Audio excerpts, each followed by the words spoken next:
When a man has done what he conceives to be his duty to his people and his country, he can rest in peace. At his trial in 1964, Nelson Mandela closed his statement from the dock saying, "I have fought against white domination, and I have fought against black domination.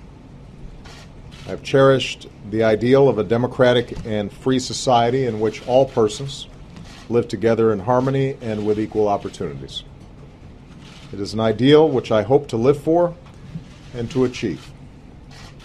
But if needs be, it is an ideal for which I am prepared to die." And Nelson Mandela lived for that ideal, and he made it real. He achieved more than could be expected of any man. And today he's gone home. And we've lost one of the most influential, courageous, and profoundly good human beings that any of us will share time with on this earth. He no longer belongs to us. He belongs to the ages. Through his fierce dignity and unbending will to sacrifice his own freedom for the freedom of others, Madiba transformed South Africa and moved all of us. His journey from a prisoner to a president embodied the promise that human beings and countries can change for the better. His commitment to transfer power and reconcile with those who jailed him set an example that all humanity should aspire to, whether in the lives of nations or our own personal lives. And the fact that he did it all with grace and good humor and an ability to acknowledge his own imperfections only makes the man that much more remarkable. As he once said, "I'm not a saint unless you think of a saint as a sinner who keeps on trying." I am one of the countless millions who drew inspiration from Nelson Mandela's life. My very first political action, the first thing I ever did that involved an issue or a policy or politics, was a protest against apartheid. I would study his words and his writings.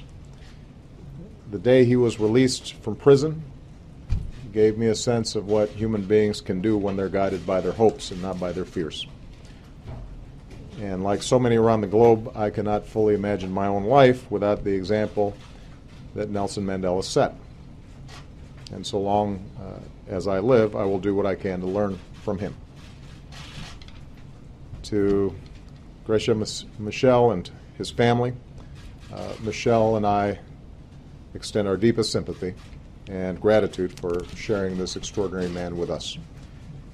His life's work meant long days away from those who loved him most. And I only hope that the time spent with him these last few weeks brought peace and comfort to his family.